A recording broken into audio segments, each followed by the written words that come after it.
غالطہ آرائی کرتے ہوئے کہا گیا کہ عدالت میں لاؤ. ہم تو کہتے تھے عدالت میں لاؤ، پھر ہم عدالت میں کہیں گے غاصب پر لعنت کرو.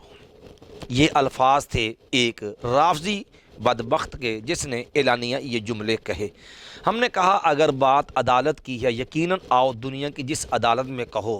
امت مسلمہ کے مقتدر علماء یہ پہلے بھی کہتے رہے عدالت میں آؤ، لیکن بحمداللہ رافضیوں کو یہ جرت نہ ہوئی تھی، نہ انشاءاللہ یہ جرت کبھی ہوگی.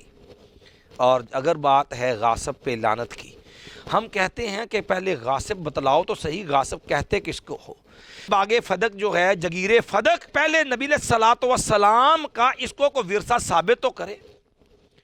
وراثت ہوتا وہ ہے جو انسان کا ذاتی مال ہوتا ہے، اور جو مال فے ہے یہ نبی کریم صلی اللہ علیہ وسلم کا ذاتی مال ہی نہیں ہے، یہ امت کا مشترکہ مال ہے جس کے قرآن مجید نے 9 مصارف جو ہے وہ بیان کیے ہیں. اور انشاءاللہ قیامت کی صبح تک کوئی رافضی، کوئی جو ہے ابن القمی کی اولاد قیامت تک اللہ کے فضل سے اس کو نبی صلی اللہ علیہ وسلم کا ورثہ ثابت نہیں کر سکتا.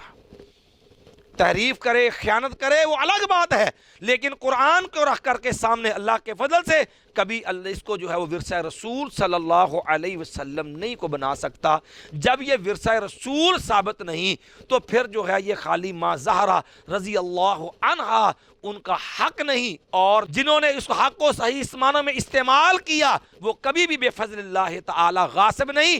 باقی کو اپنی دشمنی کے اندر سینے کے بغض کی بنا پہ نہ حق اگر جو ہے سیدنا ابوبکر صدیق، سیدنا عمر رضی اللہ عنہ، سیدنا عثمان رضی اللہ عنہ، سیدنا علی رضی اللہ عنہ، سیدنا حسن رضی اللہ عنہ کو غاصب کہتا ہے. ہم کہتے ہیں جو شیخین کو، دیگر کو، آل رسول کو، اہل بیت کو، صحابہ محمد کو غاصب کہتا ہے، کرو سب پہ لعنت. ہم بھی کہتے ہیں کہ اہل بیت صحابہ محمد کے جنہوں پہ لعنت ہے، لعنت رہے گی، اور انشاءاللہ یہ لعنت برستی رہے گی. اور ہم دعا گو یا اللہ ان دشمنان صحابہ کو دنیا میں بھی اس لعنت کا صلہ دے، اللہ قیامت ان کو ملعونین کی صفوں کے اندر کھڑا رکھنا. پہلے ہمارا سوال کھڑا ہے، اس کو ورثہ رسول ثابت کرو.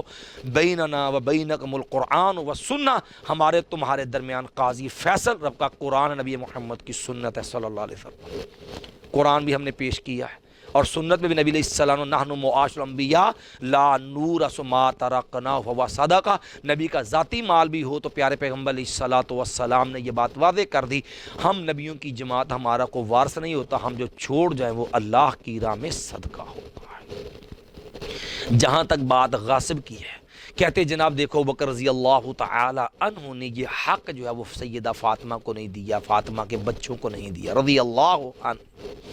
ہم پوچھتے ہیں اگر ابوبکر صدیق رضی اللہ عنہ نے تقسیم نہیں کیا، سیدنا عمر رضی اللہ عنہ نے تقسیم نہیں کیا، سیدنا عثمان رضی اللہ عنہ نے اس باغ کو، اس جگیر کو تقسیم نہیں کیا، جاؤ 5.5 سالہ دور خلافت ہے امیر المومنین خلیفہ رابع سیدنا علی مرتضیٰ رضی اللہ تعالی عنہ کا 5.5 سالہ دور خلافت میں کوئی رافضی جو ہے، جو قم سے لے کر کے نجف تک کوئی رافضی اللہ کے فضل ثابت کرے 5.5 سالہ دور خلافت میں امیر المومنین سیدنا علی رضی اللہ تعالی عنہ نے اس کو تقسیم کیا ہو.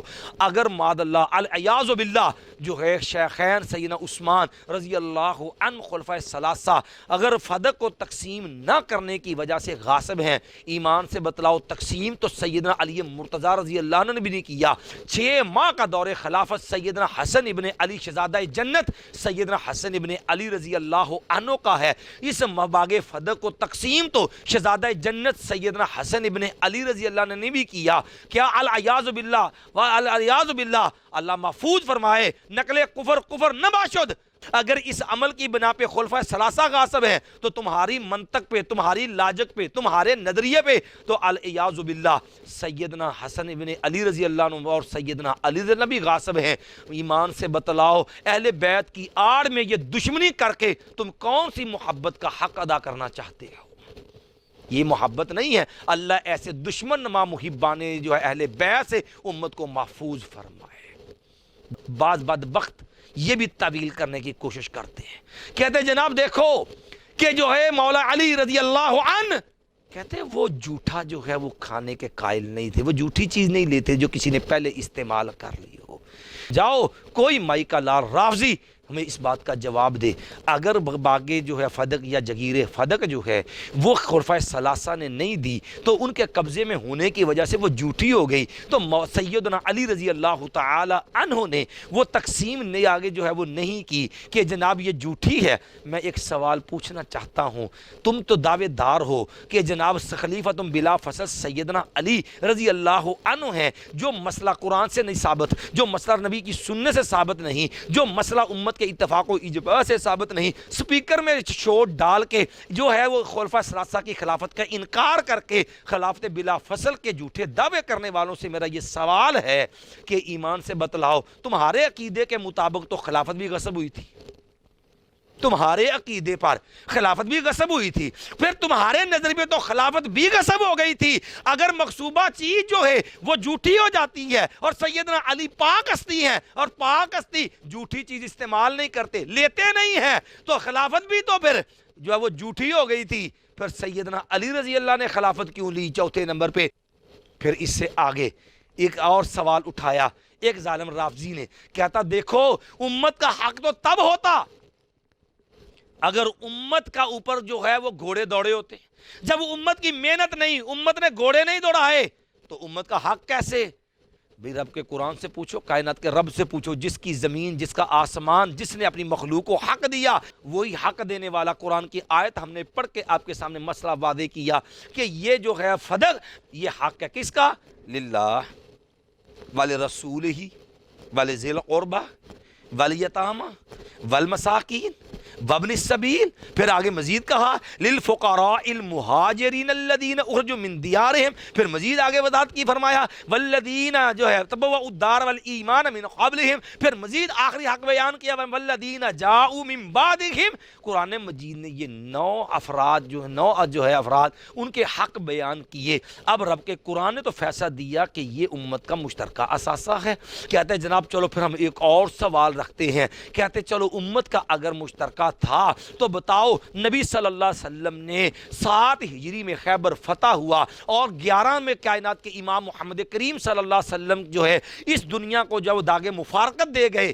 سوال یہ ہے 4 سال کائنات کے امام نے اپنا قبضہ کیوں رکھا؟ محمد کریم صلی اللہ علیہ وسلم نے تقسیم کیوں نہیں کیا؟ چلو اگر بات یہی ہے، ہم کہتے ہیں پہلے نبی علیہ السلام کی جو ہے وہ کا جو ہے آپ صلی اللہ علیہ وسلم کی ملک کی، آپ صلی اللہ علیہ وسلم کے پاس اس کے جائیداد اس جگیر کے ہونے کی حیثیت کو بھی دیکھ لیجئے۔ یاد رکھیے کسی بھی چیز کا کسی انسان کے قبضے میں ہونا اس کی 2 حیثیتیں ہوتی ہیں، ایک حیثیت مالکانہ ہوتی ہے، ایک حیثیت متولیانہ ہوتی ہے۔ مالکانہ حیثیت والا جو ہوتا ہے اس کے بھی چیز اس کے کنٹرول میں ہوتی ہے، وہ اس کا ذمہ دار ہوتا ہے، اور جو کسی چیز کا متولی ہوتا ہے وہ بھی اس چیز کا ذمہ دار ہوتا ہے، اس کے سیاہ و سفید کا مالک ہوتا ہے، اس نے اس کے مطابق کرنا ہے جو شریعت نے اس کو دائرہ کار دیا ہوتا ہے۔ آپ اس کو دوسرے انداز میں سمجھ لیجئے، مسجدوں کے اندر متولی ہوتا ہے، مسجد کا متولی اس کے پاس مسجد کا فنڈ سارا معاملہ جمع ہوتی ہیں، ضروریات جمع ہوتی ہیں، وہ اپنی مرضی سے تصرف نہیں کرتا، ذمہ دار وہی ہوتا ہے، لیکن وہ کسی کو وہ جو ہے ایک مخصوص جگہ اس کے مصارف ہیں اس میں خرچ کرنے کا پابند ہے، شرعی حدود دائرے کے اندر اس کی حیثیت متولی کی یا مالک کی نہیں ہوتی۔ اور اسی طرح مال فے جو ہے نبی صلی اللہ علیہ وسلم جو ہے اس سارے حصے کے لیے نبی صلی اللہ علیہ وسلم تمام مال فے جو ہے اس پہ رسول اللہ صلی اللہ علیہ وسلم کی حیثیت متولیانہ تھی، مالکانہ نہیں تھی۔ کہتے پھر حقداروں کو حق دیا کیوں نہیں؟ بھئی حقداروں کو حق دیا ہے محمد کریم صلی اللہ علیہ وسلم نے، لیکن حق دینے کے لیے انداز وہ رکھا جو انصاف والا ہو، جس میں کوئی حقدار محروم نہ ہو، کسی کے حق کے اوپر جو ہے وہ کمی نہ آئے۔ اب دیکھیے حقدار کتنے ہیں؟ للہ ولرسول ولذی القربى والیتامى، یتیم والمساکین وابن السبیل، یہ چاروں افراد ہی آپ لے لیجئے۔ اب یہ منطقی زبان میں کہتے ہیں یہ کلی ہے جس کے تحت جزیاں ہوتی ہیں، یعنی یہ ایک بڑی مین قسم ہے جس کے تحت بہت سارے افراد ہیں۔ اب یہ افراد تو لا تعداد لا محدود ہیں۔ اگر اسی دور کے چند لوگوں کو دے دیا جاتا تو باقی جو اس کے ورثاء جن کو قرآن بیان کرتا ہے وہ سارے اس سے محروم ہو جاتے اگر اس کو کاٹ کے بانٹا جاتا ہے۔ اس لیے کائنات کے امام محمد کریم صلی اللہ علیہ وسلم نے اس کو اس انداز میں تقسیم کیا کہ اس کی جتنی بھی آمدن آتی ہے اس کو ان کے تمام مسارہ میں حقداروں کے اندر تقسیم ہوتی رہے، تاکہ جب تک یتیم آتے رہے، جب تک مساکین آتے رہے، جب تک جو ہے محاج جو ہے اس کے علاوہ جو ہے وہ قریبی رشتہ دار آتے رہے، جب تک جو ہے اس کے اندر مساکین آتے رہے، مسافر آتے رہے، ان کو ان کا حصہ ملتا رہے پیداوار سے، تاکہ کوئی حقدار محروم نہ ہو، کیونکہ حقدار جو ہے وہ لا تعداد ہیں اور یہ ایک مخصوص حصہ ہے اس کی پیداوار سے، اب سب کو ان کا برابر حصہ دیتے رہے۔ یہی تقسیم رکھی نبی علیہ السلام والی سیدنا ابوبکر صدیق رضی اللہ نے، یہی تقسیم رکھی جو سیدنا عمر رضی اللہ تعالیٰ نے، یہی تقسیم رکھی سیدنا عثمان غنی رضی اللہ نے، یہی تقسیم رکھی جو شیر خدا سیدنا علی مرتضیٰ رضی اللہ عنہ نے، یہی تقسیم رکھی شہزادہ جنت سیدنا حسن ابن علی رضی اللہ تعالیٰ عنہ نے۔ اگر خلفاء ثلاثہ کا عمل غصب ہے تو ایمان سے بتلاؤ تمہارے بقول تو العیاذ باللہ سیدنا علی رضی اللہ تعالیٰ بھی غاصب بنتے ہیں، العیاذ باللہ شہزادہ جنت بھی سیدنا حسن بھی غاصب بنتا ہے، ہوئے جس کے تم دوست دشمن اس کا آسماں کیوں؟